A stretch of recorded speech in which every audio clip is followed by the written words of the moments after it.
Hello everybody, welcome to another video of traders blog. कैसे हो आप सब?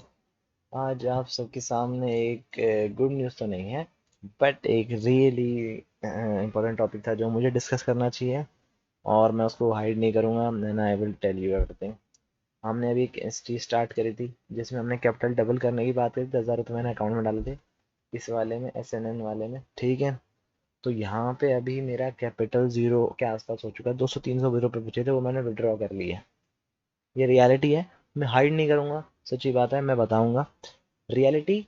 ये चीज़ हो सकती है और होती है। क्या इसमें कितने परसेंट चांस? 85-90% लोग ये कर जाते हैं जिनकी ऑप्शंस जो सिर्फ खेलते हैं, वो अपने अकाउंट को जीरो कर देते हैं, और कई बार जीरो कर देते हैं, ठीक है। मैंने सिर्फ 10,000 रुपये लगाए थे इसमें, जो इजीली हमारे रिकवर हो जाते हैं फ्यूचर में। किसी और चीज़ से अगर करना चाहे तो शेयर से भी हो सकते हैं नॉर्मल, ठीक है। तो सबसे पहली चीज़ क्या थी हमारी? I had use 10,000 rupees capital, ठीक है। बात को आप समझना, मैंने सच्चाई बता दी, मैं बता भी देता हूँ कारण क्यों होता है ऐसा। अगर किसी के साथ हो, या फिर आप कैसे इससे चेंज कर सकते हो, या फिर आप कैसे अब ये अपने साथ ना हो पाए, तो वो आप क्या मेजर्स करो, ठीक है। तो पहली चीज़ क्या थी? कैपिटल मेरा सिर्फ 10,000 था।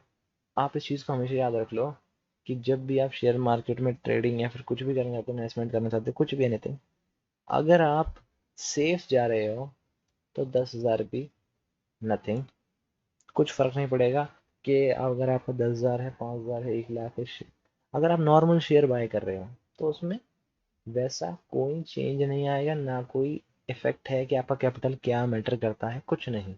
बट जब आप ट्रेडिंग करते हो, ट्रेडिंग, तो ट्रेडिंग में आपका कैपिटल मैटर करेगा।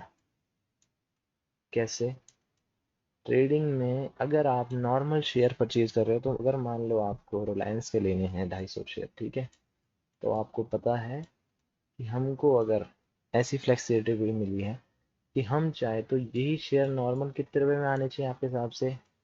2500 रुपये के टोटल शेयर बनते हैं ना। 2500 रुपये का एक शेयर है, ड्राइंग में मत जाना। अरे यार, ये क्या हो रहा है इसमें? हाँ, तो 2500 का मेन मैं समझाता हूँ। 2500 का मेन शेयर, एक आपका एक शेयर है, ठीक है।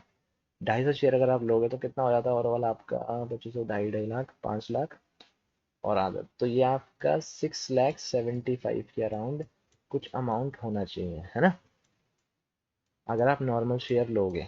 बट हमको फ्यूचर में क्या ऑप्शन मिलता है? अब यही अमाउंट ऑफ शेयर मैं फ्यूचर में लूँगा, तो मुझे कितना पे करना पड़ेगा? सिर्फ 1,25,000। इसमें क्या हो गया? मुझे कम पैसों में इतनी ज़्यादा चीज़ मिल गई। इससे नुकसान क्या हुआ मेरा? कि सिर्फ 1 महीने के लिए मिला है, अगर वो गिर गया तो लॉस कितना होएगा? मुझे 6,75,000 के हिसाब से होएगा, क्योंकि मेरे पास 250 शेयर है जो 6,75,000 लगाने के बाद मिलते, पर मुझे 1,25,000 में मिले हैं। इससे क्या होएगा?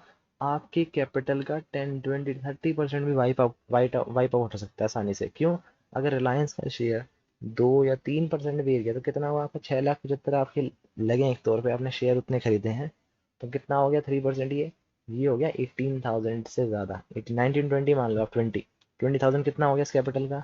Almost 15 to 16%। समझ गए आप? 3% गिर गया तो आपका कैपिटल इतना गिर जाएगा। और आप नॉर्मल शेयर अगर खरीदते 1,25,000 का, और 3% गिर गया, सिर्फ 3,000 जाते हैं आपकी जेब से। तो ये इफेक्ट आ गया फ्यूचर का। अब इसके ऊपर भी एक चीज़ होती है, उसको क्या बोलते हैं हम? ऑप्शन। आप ऑप्शन में आ गए। ऑप्शन में मोर रिस्क इन्वॉल्व है, ठीक है। बट इसके अंदर क्या होगा? आपको फ्लेक्सिबिलिटी मिलती है कि आप 1,25,000 भी मत दो, आप सिर्फ हमको 30,000 दे दो, और आप 250 शेयर रिलायंस के खरीद लो। अब क्या हुआ? पहला ये था 6,75,000 का सेम अमाउंट चाहिए थी, वो 1,25,000 में मिल गया हमको फ्यूचर में। अब ऑप्शन में करूंगा तो 30,000 में वो सेम अमाउंट ऑफ शेयर मिल जाएंगे, बट क्या रिस्क है?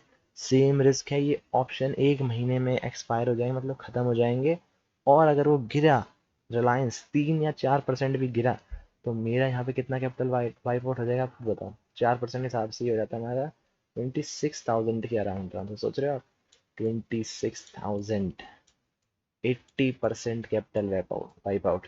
कि अगर वो 4% भी गिर गया रिलायंस, तो 80% कैपिटल हमारा खत्म हो जाए, क्योंकि आप ऑप्शन में ट्रेड कर रहे हो। आप समझे बात अभी? तो ये होता है प्ले। क्या हुआ? मेरे पास 10,000 कैपिटल था, मेरे को सिर्फ ऑप्शन में ट्रेड करना था। Option are risky, I know. अभी मैं समझना, हाँ मैं जानता था मैं ट्रेड कर रहा हूँ। इसको मेरी स्टार्टिंग में कुछ ऐसी मिस्टेक्स ही जो हुई, इट इज़ पॉसिबल कि आप 10,000 को 20,000 कर पाओ, ठीक है, इम्पॉसिबल नहीं है, और नेक्स्ट टाइम होएगा भी, हम करेंगे दोबारा से, अगली बार दोबारा ट्रेड करेंगे हम। बट अभी की ये लेटेस्ट न्यूज़ है कि हमारा 10,000 का कैपिटल था, वो ज़ीरो हो चुका था, और मेरे को आपको अपडेट करना, ज़ीरो मतलब फुल नहीं हुआ था, 200-300 बचे थे, वो निकाल लिए मैंने, और आपको अपडेट करना ज़रूरी था ये चीज़, ठीक है। नेक्स्ट टाइम दोबारा सीरीज़ को स्टार्ट करेंगे एक अलग तरीके से, ठीक है, जिसमें हम और बेटर कर पाएंगे, और इसको थोड़ा और बेस्ट बना के मैं आपको और अच्छे से समझा पाऊँ कि आप कैसे कैसे इस गलतियों को कम कर सकते हो। एक लास्ट पॉइंट अगर मैं समझाना चाहूँ आपको, तो क्या हुआ था, अगर कोई नहीं समझ पाए अभी भी, तो क्या था कि जब मैं 10,000 के ऑप्शन ट्रेड कर रहा था, जब स्टार्टिंग में जो दिन था उसमें 4,000 प्रॉफिट हुआ मेरे को, नेक्स्ट डे स्टार्टिंग में 2,000 हुआ था, उसके नेक्स्ट डे 4,000 हुआ था लॉस।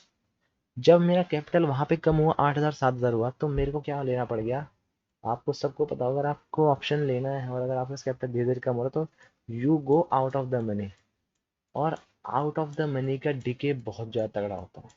डिके मतलब इन ऑप्शन का रेट बहुत जल्दी गिरेंगे, तो इसी कारण से मेरे को जो स्ट्रेटजी में वर्क कर रहा था, वहाँ पर मुझे डिके के कारण से रिटर्न नहीं मिल पाया, और बार बार कुछ अमाउंट ऑफ लॉस होता रहा, होता रहा, होता रहा, और मैं और deep out of the money में जाता रहा, क्योंकि हमारा कैपिटल कम होता रहा, 8 से 6,000 और 4,000 और 5,000 ऐसे करते करते deep out of the money जाना पड़ा, और ये रीज़न से ऐसा हुआ। But we can cope up with it, ठीक है, मतलब नेक्स्ट टाइम दोबारा हम ट्रेड कर सकते हैं, कुछ और अमाउंट और लगा के हम फिर से एक और सीरीज स्टार्ट करेंगे, और फ्यूचर और कैश के शेयर अभी हम बाद में ट्रेडिंग के आपको कॉल्स देते रहेंगे साथ साथ, ठीक है। Bye bye, thank you for watching this video, see you in other video, जय श्री